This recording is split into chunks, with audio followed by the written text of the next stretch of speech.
Hello students, welcome to English class. Book reading is an important part of students' life. Yes, today we are going to read our chapter. The next chapter we have already done our 4 chapters, and today we are going to read our chapter 5th, that is on giving advice. And the writer of the chapter is Joseph Addison. First of all, have a look on a glossary, then it will be helpful to read a chapter. First word is reluctance, means hesitation, हिचकिचाना. Censure, strong criticism. Distinguish, differentiate, भिन्नता करना. Palatable, pleasant और acceptable, जो चीज़ हम अच्छे से ग्रहण करें. Fable, story with moral. Fable क्या होती है? Moral के साथ story. Gratified, satisfied, tyranny, cruel use of power. Humorist, one who tells amusing stories. Humorist किसे बोलते हैं? जो कि amusing stories कहता है, सुनाता है. Affront, remark of insult. Wit, ability to say with cleverness and amusement. Wit किस चीज़ को कहा जाता है? जब किसी में वो क्वालिटी होती है जिससे वो अपनी बात को एक दिलचस्प ढंग से बता सकता है, बताने की काबिलियत रखता है. So let us read our chapter. Open your books at page number 43. The chapter number 5 written by Joseph Addison. Joseph Addison एक ऐसा राइटर है जो अपनी बात को कैसे एक अम्यूजमेंट वे में बताता है. और हमारे चैप्टर का टाइटल है ऑन गिविंग एडवाइस. मतलब इस पूरे चैप्टर में एडवाइस के ऊपर हमें बताया गया है कि जब किसी को एडवाइस दी जाती है तो वो उसको कैसे एक्सेप्ट करते हैं, कैसे ग्रहण करते हैं, मीन्स उनका कैसा रिएक्शन होता है जब किसी पर्सन को हम एडवाइस देते हैं. हाँ जी, तो chapter start. There is nothing which we receive with so much reluctance as advice. कोई भी ऐसी चीज़ नहीं है, इसके समान कोई चीज़ नहीं है जैसे कि एडवाइस है. एडवाइस क्या? शिक्षा देना किसी को. तो हर एक इंसान है जो वो किसी से शिक्षा लेने में हमेशा हिचकिचाता है. We look upon the man who gives it to us as offering an affront to our understanding and treating us like children or idiots. अगर कोई हमें एडवाइस देता है तो हम कैसे सोचते हैं उसके बारे में? हम सोचते हैं कि वो हमें या तो मूर्ख समझता है और या बच्चा समझता है, इसीलिए वो हमें शिक्षा दे रहा है. आप सब भी ऐसे करते हैं. अगर बच्चों को कोई बड़े कोई बात समझाते हैं तो वो बच्चे क्या सोचते हैं कि मैं बच्चा हूँ, मैं मूर्ख हूँ, मुझे कुछ समझ नहीं आता. यस, मतलब क्या है कि हमें अगर कोई एडवाइस देता है, कोई शिक्षा देता है तो हम खुशी खुशी उसे ग्रहण नहीं करते. मीन्स हम हमेशा हिचकिचाते हैं क्योंकि हमारी उसके प्रति धारणा ही गलत होती है. हमारी सोच ही ऐसी होती है कि एडवाइस देने वाला हमें मूर्ख या बच्चा समझता है. We consider the instruction as an implicit censor and the zeal with which anyone shows for our good on such an occasion as a piece of arrogance और इम्पेरिटेंस. हमें लगता है कि वो अपने घमंड में आके जब वो अपनी सोच को ऊंचा समझता हुआ या अपने आप को हमारे से ज़्यादा समझदार समझता हुआ हमें कुछ शिक्षा दे रहा है. The truth of it is the person who pretends to advise does in that particular exercise a superiority over us. सच्चाई भी है कि जो पर्सन हमें मोस्टली वो पर्सन एडवाइस देते हैं जो अपने आप को हमसे सुपीरियर समझते हैं. He can have no other reason for it but that in comparing us with himself.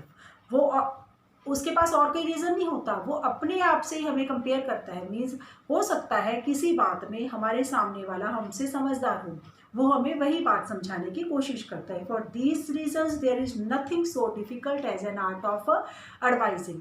इन्हीं कारणों के कारण शायद आज एडवाइस देने से अधिक मुश्किल कोई कला नहीं है. Means the art of advising is one of the difficult task. And indeed, all the writers, both ancient and modern, have distinguished themselves among one another according to the perfection at which they have arrived in this art. आज तक पुराने नए जितने भी writers हुए हैं उन्होंने अपने अपने तरीके से अलग वे से लोगों को समझाने के लिए बहुत कुछ लिखा है, अपने अलग अलग तरीके अपनाए हैं इस कला को दिखाने के लिए. How many devices have been used to render this bitter portion palatable. कितनी डिवाइसेज यूज़ की गई, कितने तरीके यूज़ किए गए इस एडवाइस को, कि अगर हम किसी को एडवाइस दें उसे एक्सेप्टेबल हो लेने वाले को, इसलिए कितने तरीके अपनाए गए ये हमें पता है। Some convey their instruction to us in the best chosen words, कुछ अपने सही शब्दावली से हमें शिक्षा देने की कोशिश करते हैं। Other in the most harmonious numbers, some in points of wit and others in short proverb, कुछ प्रवर्ब कहावत मुहावतों के जरिए हमें सिखाना चाहते हैं, और कुछ अपने विट के पॉइंट्स के जरिए हमें सिखाने की कोशिश करते हैं। But among all the different ways of giving counsel, I think the finest and which pleases the most universally is fable. पर मुझे लगता है कि इन सभी तरीकों के, मुझे means I am talking about the writer, means Joseph Addison के अकॉर्डिंग क्या है कि सबसे बेस्ट मेथड है जो किसी को शिक्षा देने का, वो फेबल है। फेबल क्या है? ए short story with moral. Means अगर हम किसी को कहानी सुनाते हैं या कहानी लिखी जाती है, उस कहानी को पढ़ के जो सामने वाला है उसी के निचोड़ से कुछ सीख सकता है। जैसा कि आप जानते हैं, शुरू से आपको बच्चों को यही कहानियाँ के जरिए ही हर एक मॉरल सिखाया गया है। लालच बुरी बला है, ये भी कहानी के जरिए सिखाया गया है। सेम इसी तरह where there is will there is a way, ये भी हमें स्टोरी के माध्यम से ही सिखाया गया है। Means fable is a best way to give advice in whatsoever shape it appears, चाहे वो किसी भी तरीके में हो। If we consider this way of instructing or giving advice, it excels all others because it is the least shocking and the least subject to those exceptions which I have mentioned before. Means जो पहले सारी बातें की कही गई उसके आधार पर ये जो फेबल है ये शायद सबसे अच्छा तरीका है।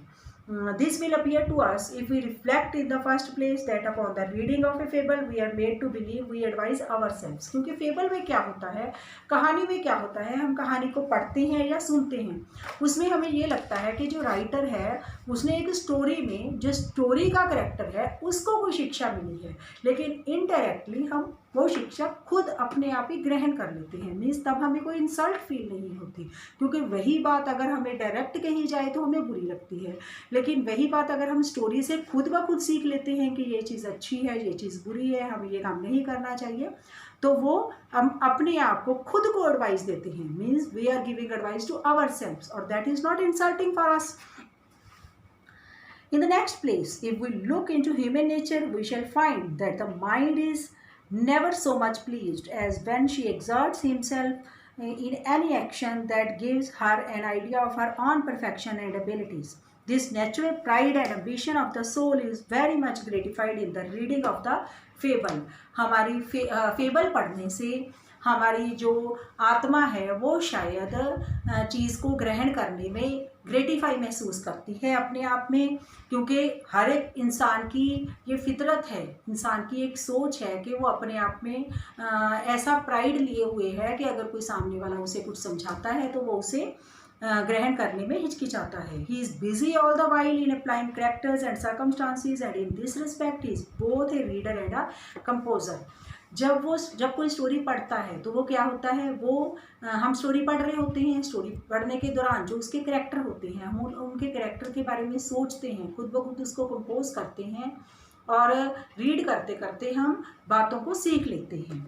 The oblique manner of giving advice is so inoffensive that if we look into ancient histories, we find the wise men of old very often choose to give counsel to their kings in fables. There is one pretty instance of this nature in a Turkish tale. अगर हम पुराने पीछे जाइए तो हमने देखा कि राजा महाराजाओं के समय में भी जो वज़ीर होते थे वो डायरेक्ट तो अपने राजा को कोई बात की सलाह नहीं दे पाते थे, तो वो किसी कहानी के जरिए ही देते थे। यहाँ पर हम एक कहानी ले रहे हैं, एक टर्किश कहानी में से स्टोरी है एक। We are told that sultan Mohammed by his perpetual wars abroad and his tyranny at home. हमें क्या बताया गया है कि जो सुल्तान महमूद था वो ऐसा राजा था जो कि अपनी क्रूअल तरीके से लोगों पर अपना राज करता था।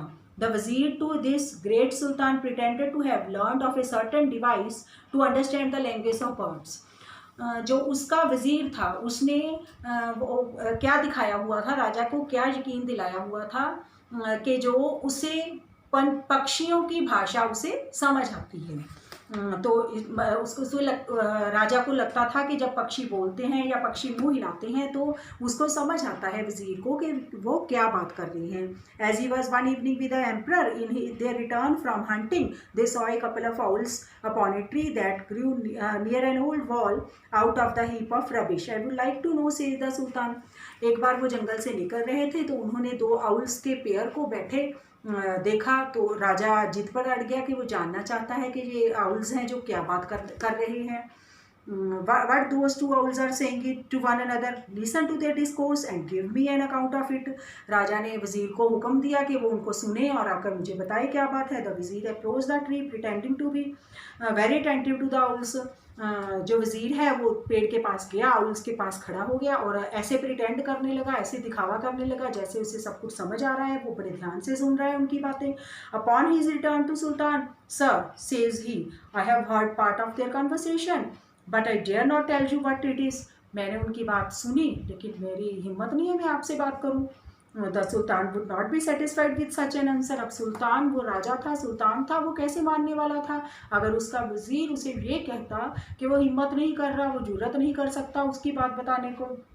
उसने उसको इंसिस्ट किया कि बताओ मुझे। You must know then said the vizier, इसलिए आपको पता, चलो ठीक है बताता हूँ।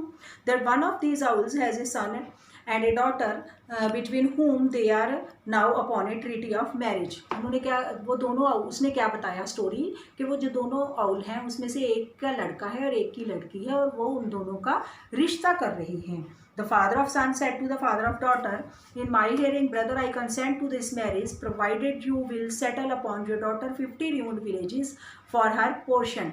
वो कह रहा कि मैं जो लड़की के पिता है जो आउल है वो मांगता है उससे कि मुझे 50 र्यूंड मतलब बर्बाद हुए विलेज दे दो। To which the father of daughter replied, instead of 50 I will give you 500 if you please. अब जो लड़की का पिता था उसने क्या कहा, कह दिया कि 50 की जगह मैं तो 500 दे सकता हूँ क्योंकि जीता रही हमारा राजा मोहम्मद, उसके राज में तो सारे जो विलेज हैं वो तो बर्बाद ही हैं उसके राज में। The story says the Sultan was so touched with the fable that he rebuilt the towns and villages which had been destroyed and from that time onward always worked for the good of his people। अब उस story के जरिए उस वज़ीर ने राजा को ये एहसास करवा दिया कि जो उसकी सल्तनत में जो गांव के गांव हैं वो बर्बाद हो रहे हैं क्योंकि जो राजा है वो क्रुएलिटी से लोगों पर राज करता था जिससे उसके गांव बर्बाद हो रहे थे। उसके बाद वो स्टोरी सुनने के बाद अब राजा ने उसके सल्तनत में जितने भी विलेजेस थे, जितने भी टाउन्स थे, वो सारे रीबिल्ड करवाए, सबको नया बनाया, उनकी कंस्ट्रक्शन दोबारा करवाई और वहाँ उसका राज्य है जो वो खुशहाल हो गया। इस तरह इस फेबल के जरिए वज़ीर ने राजा को सीधे रास्ते पर ला दिया। मीन्स तो हम मानते हैं that fable is the best way to counsel और टू एडवाइज अदर्स, क्योंकि इसी तरीके से ही किसी को हम अपनी बात समझा सकते हैं और बचपन से हम भी ऐसे ही सीखते आए हैं। आई होप आपको स्टोरी समझ आ गई होगी और आपने इससे बहुत कुछ सीखा होगा।